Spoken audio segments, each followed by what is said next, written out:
नमस्कार दोस्तों, एक बार हम फिर हाजिर हैं आप लोगों के समक्ष अपनी चैनल मेरी शिक्षा लेकर। और जैसा कि आप जानते हैं कि मेरी शिक्षा में बहुत ही गूढ़ नॉलेज, बहुत ही ट्रिकी नॉलेज दिया जाता है। तो आइए आज देखते हैं कुछ शुद्ध और अशुद्ध शब्दों को जो प्रायः प्रतियोगी परीक्षाओं में पूछ दिए जाते हैं और अभ्यर्थी विद्यार्थी स्तब्ध रह जाते हैं कि यह सही है तो कैसे है और यह गलत है तो कैसे है। इन सभी कन्फ्यूजन को दूर करने के लिए मैं आज 20 शब्दों की माला लेकर आया हूं जो आपके प्रतियोगी परीक्षाओं में 1 से 2 नंबर निश्चित रूप से आपके झोली में आएंगे। तो आइए देखते हैं कि शुद्ध और अशुद्ध शब्द कौन कौन से हैं जो हमें हमेशा कंफ्यूज करते हैं।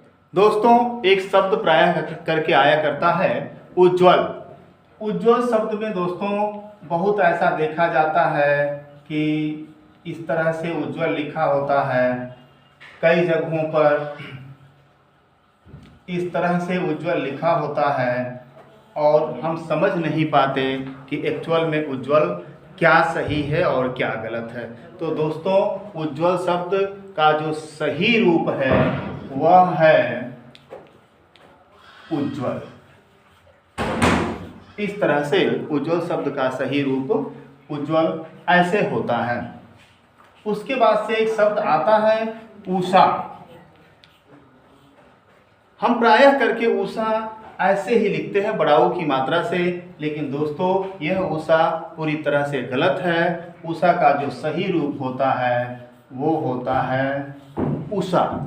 उषा का सही रूप उषा होता है, जो प्रायः हम ऐसे लिखते रहते हैं और जो हमारी गलती बन जाती है।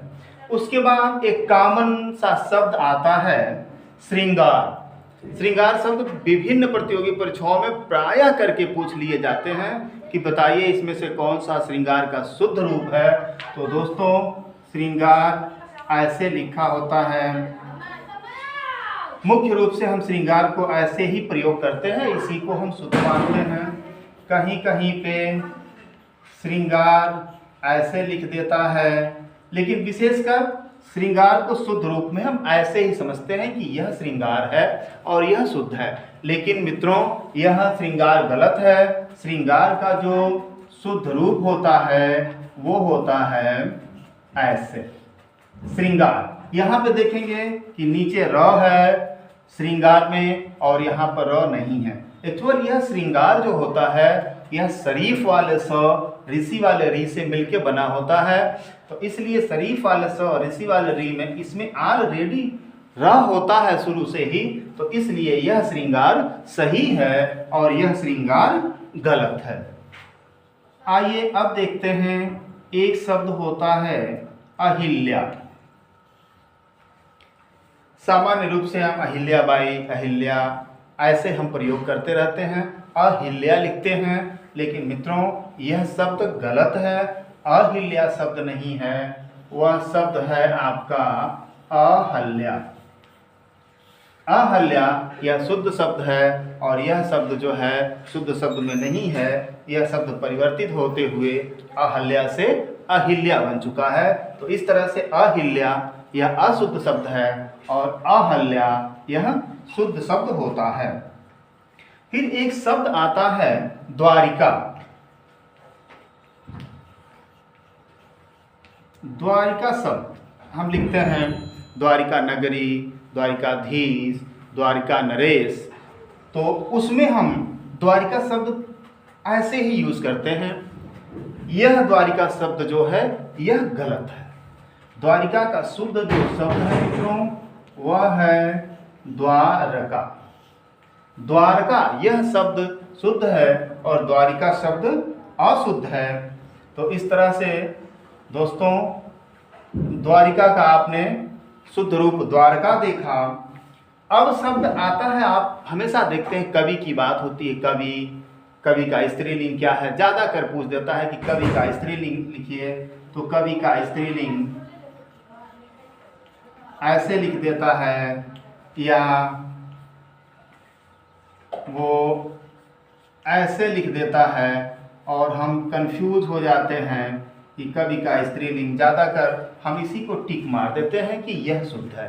लेकिन मित्रों कवि का जो स्त्रीलिंग है वह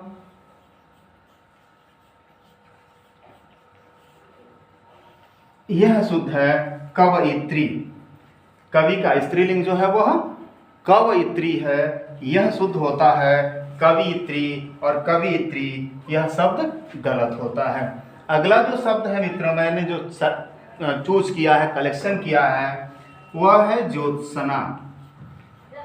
ज्योत्सना, इसको देखें, ये प्रतियोगी परीक्षाओं में बहुत पूछ लिए जाते हैं। ज्योत्सना क्या है, ज्योत्सना शब्द की शुद्धि बताइए, या शुद्ध ज्योत्सना कौन सा है। तो यह ज्योत्सना शब्द मित्रों गलत है, और यहाँ पर ज्योत्सना में यह जो स होता है दंतव्य स, यह दंतव्य स पूरा होता है, यहाँ पर दंतव्य स आधा है, यह ज्योत्सना गलत है और यह ज्योत्सना सही है। कुछ और शब्दों को देखा जाए, हम लिखते हैं मित्रों पूज्यनीय, पूज्यनीय, परम पूज्यनीय, मेरे पूज्यनीय। जब हम लिखते हैं तो ऐसे शब्दों का संबोधन करते हैं। यह पूज्यनीय शब्द जो हमारी परंपरा में आए हैं, आते रहे हैं, प्रयोग में होते रहे हैं, यह पूज्यनीय शब्द शुद्ध नहीं है मित्रों। पूज्यनीय शब्द का जो शुद्ध रूप होता है वह होता है पूजनीय।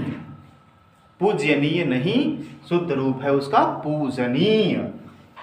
अगला शब्द जो है मित्रों वह है आपका योगीराज। योगीराज हम सामान्यतः ऐसे लिखते रहते हैं, योगीराज है, ये है, ये है, वो है, ये है, वो है, फिर तरह तरह की बातें आती हैं। लेकिन जो योगीराज की बात की जाती है वह योगीराज ऐसे लिखते हैं मित्रों। यह योगीराज न होकर क्या होता है, योगीराज होता है। योगीराज शब्द गलत है, योगीराज शब्द सही है। उसके बाद एक शब्द आता है मुमूर्षु। मुमूर्षु मित्रों एक शब्द होता है, और यहाँ पर यह मुमूर्षु अशुद्ध है। मुमूर्षु ऐसे लिखा होता है, यह अशुद्ध शब्द होता है। एक्चुअल में मुमूर्षु शब्द जो होता है वह मित्रों ऐसे लिखा जाता है मुमूर्षु। मुमूर्षु का मतलब होता है मोक्ष की इच्छा रखने वाला। फिर अगला शब्द जो आता है वो है आपका जिजीविषा, जो हम सामान्य यूज करते जाते रहते हैं। जितनी गलतियां हमारी हैं लगभग उन शब्दों को हम इधर लिख रहे हैं, और जो शुद्ध है वो यहाँ पे आप देखेंगे। जिजीविषा, जिजीविषा मतलब होता है कि जीने की इच्छा। जिजीविषा ये भी शब्द गलत होता है, और जिजीविषा जो शब्द की शुद्धि होती है वह मित्रों यह शब्द होता है जिजीविषा। जिजीविषा शब्द जो है वह यह शब्द होता है, और यह जो है जिजीविषा गलत है। छोटी की मात्रा अगर ज पर लगाते हैं दूसरे वाले तो ये गलत होती है और ये सही हो जाती है। उसके बाद से मित्रों एक शब्द आता है महत्व। महत्व शब्द कई परीक्षाओं में हमने देखा इस चीज को कि महत्व पे बहुत बार चर्चा हुई, महत्व का सही गलत कई बार पूछा उसने। तो महत्व शब्द यह अपने आप में एक गलत शब्द होता है। महत्व का जो शुद्ध रूप होता है वो है आपका यह महत्व। इसमें आधे त दो बार प्रयुक्त होते हैं। जिस तरह से हम उज्ज्वल में आधे ज दो बार प्रयुक्त करते हैं, उसी तरह से महत्व में भी हम आधे त का दो बार प्रयोग करते हैं। उसके बाद से मित्रों एक शब्द आता है शारीरिक। शारीरिक शब्द ये भी हम मुख्य रूप से ऐसे ही लिखते आते रहते हैं, लेकिन यह शब्द ये भी गलत है। शरीर शब्द होता है, शरीर शब्द होता है। और आपको पता है कि जब किसी शब्द में हम इक प्रत्यय लगाते हैं तो उसका जो पहला अक्षर का जो मात्रा होता है वो दीर्घ हो जाता है और छोटी लास्ट में इक लग जाता है। तो यहाँ पर अगर अ है तो ये आ हो जाता है और इक प्रत्यय जब हम इसमें जोड़ते हैं तो ये ऐसे बन जाता है, अर्थात ये हो जाता है शारीरिक, ये शुद्ध हुआ। और अगर हमने दोनों र पर छोटी की मात्रा लगा दिया तो यह अशुद्ध हुआ। आइए इस तरह से शारीरिक हमने देखा। यहाँ पर हम लिखते हैं सामाजिक, यहाँ पर हमने लिखा सामाजिक। बिल्कुल जिस तरह से शारीरिक की मात्रा लगती है उसी तरह से ये भी शुद्ध रूप में होता है सामाजिक। आ की मात्रा यहाँ पर लग जाएगी स के बाद और लास्ट में यो आपका इक प्रत्यय लग जाता है तो समाज से सामाजिक बन जाता है, ये शुद्ध होता है। उसके बाद दोस्तों एक खास शब्द है सृजन। सृजन शब्द का हम प्रयोग जानते हैं कि यह शब्द सत्य है, यह शब्द अपने आप में शुद्ध है और सृजनकर्ता, सृजनहार, सृजन करने वाला हम प्रयोग करते हैं। हर बार सृजन सृजन का ही प्रयोग करते हैं। लेकिन मित्रों यह सृजन शब्द शुद्ध शब्द नहीं है, यह सृजन शब्द अशुद्ध शब्द है, यह बदलाव से बना हुआ है। सृजन का जो शुद्ध शब्द है मित्रों वह है सर्जन। सृजन का शुद्ध शब्द सर्जन होता है और इसका अशुद्ध शब्द सृजन होता है। उसके बाद से आता है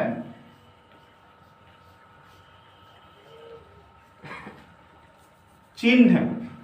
हम प्रायः चिन्ह ऐसे लिखा करते हैं, चिन्ह ची आधा न और ह पूरा करते हैं, चिन्ह लिखा करते हैं। लेकिन मित्रों ये पूरा गलत है और चिन्ह का जो उच्चारण है वह चिन्ह का चिन्ह न होकर यह जो है क्या है, चिन्ह है। चिन्ह यह शब्द ही नहीं है, यह शुद्ध शब्द रूप में चिन्ह है। आइए इस तरह से शारीरिक हमने देखा। यहाँ पर हम लिखते हैं सामाजिक, यहाँ पर हमने लिखा सामाजिक। बिल्कुल जिस तरह से शारीरिक की मात्रा लगती है उसी तरह से ये भी शुद्ध रूप में होता है सामाजिक। आ की मात्रा यहाँ पर लग जाएगी स के बाद और लास्ट में यो आपका इक प्रत्यय लग जाता है तो समाज से सामाजिक बन जाता है, ये शुद्ध होता है। उसके बाद दोस्तों एक खास शब्द है सृजन। सृजन शब्द का हम प्रयोग जानते हैं कि यह शब्द सत्य है, यह शब्द अपने आप में शुद्ध है और सृजनकर्ता, सृजनहार, सृजन करने वाला हम प्रयोग करते हैं। हर बार सृजन सृजन का ही प्रयोग करते हैं। लेकिन मित्रों यह सृजन शब्द शुद्ध शब्द नहीं है, यह सृजन शब्द अशुद्ध शब्द है, यह बदलाव से बना हुआ है। सृजन का जो शुद्ध शब्द है मित्रों वह है सर्जन। सृजन का शुद्ध शब्द सर्जन होता है और इसका अशुद्ध शब्द सृजन होता है। उसके बाद से आता है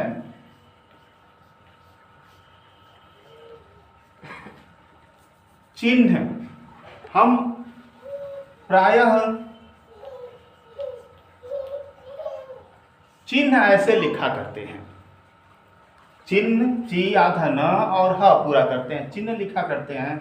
लेकिन मित्रों ये पूरा गलत है और चिन्ह का जो उच्चारण है वह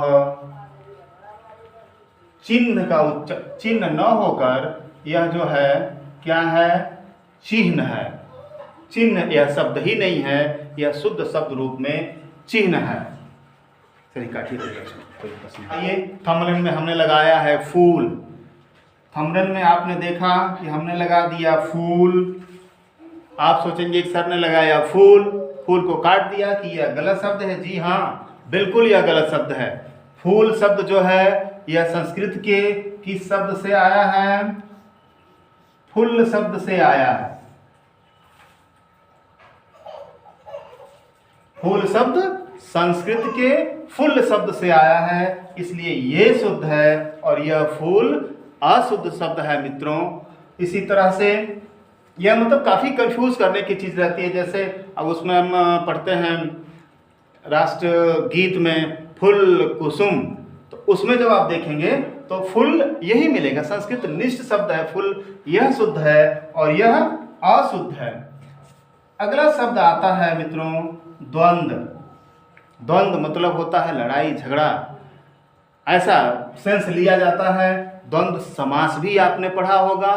तो द्वंद्व जो होता है मित्रों, द्वंद्व जैसा हम प्रोनाउंसिएट करते हैं उस तरह से द्वंद्व ये सही है, लेकिन इसका प्रोनाउंसिएशन हम गलत सीखते आए हैं। यह द्वंद्व द न हो करके शुद्ध रूप में यह द्वंद्व होता है। द्वंद्व शब्द अशुद्ध है और यह क्या है, द्वंद्व होता है। यहाँ पर हम चक्षु की बात करते हैं। चक्षु मतलब आँख, नेत्र, लोचन, दृग, यही हम जानते हैं चक्षु। लेकिन जब चक्षु के आगे हम कोई शब्द जोड़ते हैं, जैसे यहाँ पर हम लिखते हैं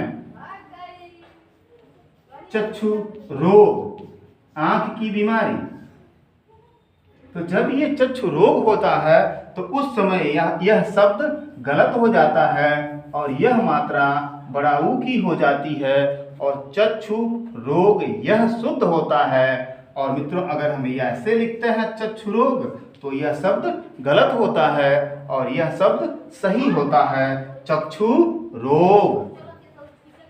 तो इस तरह से मित्रों अगर आपके 20 शब्दों से लगे कि मेरे 1 से 2 number TET, PET, SET, C TET, PCS, UP SSSC के एग्जाम में इसमें से लगे कि हाँ सर ने अच्छा पढ़ाया और ये निश्चित मिलेंगे हमको, तो आप लोगों से मेरी विनती है कि चैनल को लाइक, सब्सक्राइब और कमेंट बॉक्स में अपने विचार जरूर दें।